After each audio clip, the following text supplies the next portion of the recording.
wewe Bwana, wastahili wewe Bwana, wastahili wewe Bwana Yesu kupokea utukufu. Ni mara ngapi umefanyia watu mema lakini wamekulipa mabaya? Ni mara ngapi umesaidia watu lakini wamekusema, wamekutukana, wamekudhihaki, wameona wewe si kitu, au kuangalia yale mema ambayo umeyafanya juu yao?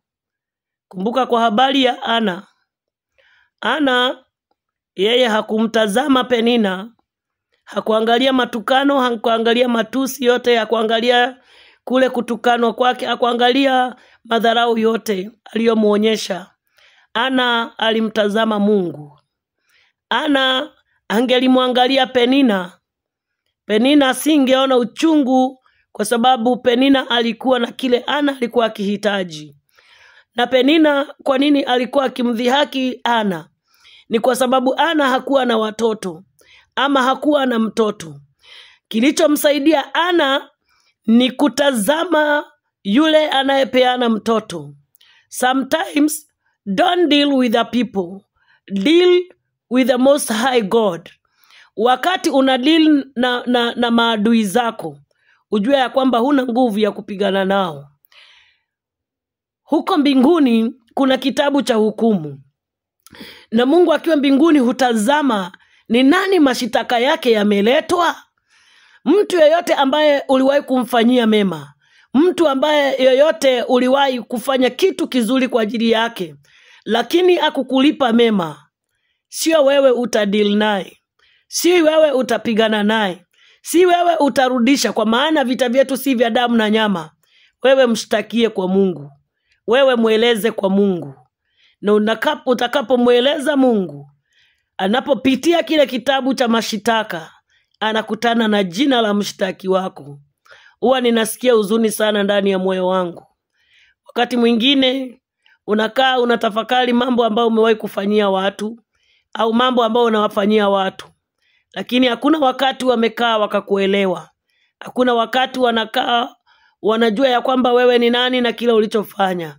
Leo sitasema tenda mema uende zako, na sitasema uzidi kutenda mema, lakini wakati unaposikia moyo wako umechoka sana, piga magoti, mueleze Mungu. Peleka mashitaka yako kwa Mungu. Maandiko yanasema wakati mfalme wa Ashuru alipokuwa akitaka kupigana na wana wa Israeli, Mfalme Hezekia alichukua ile barua aliyokuwa ametumiwa ya vita, akaisoma mbele za Mungu. Mpendwa mtazamaji, unayenitazama siku ya leo jioni hii, wakati na muda huu, nataka nikupe neno la uvumilivu. Nataka nikupe neno la kumwendea Mungu. Mwambie Mungu, lakini usieleze wanadamu. Kaa chini uzungumze na Mungu. Peleka mashtaka yako kwa Mungu. Mungu ndiye anayeweza kupigana na adui zako. Mungu ndiye anayeweza kuwanyamazisha. Hana kumtazama Penina. Hana hakudili na Penina. Hakurudi nyumbani aanze kutukana naye. Hakurudi nyumbani aanze kumwambia kwa nini unanidhihaki. Hakurudi nyumbani amwambie namuomba Mungu atanipa.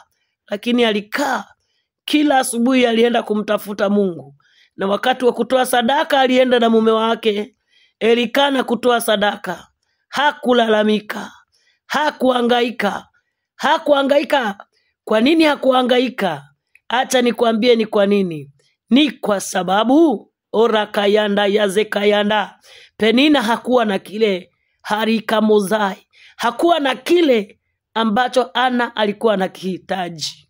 Ana alikuwa anahitaji kitu kikubwa, Samueli nabii wa Mungu.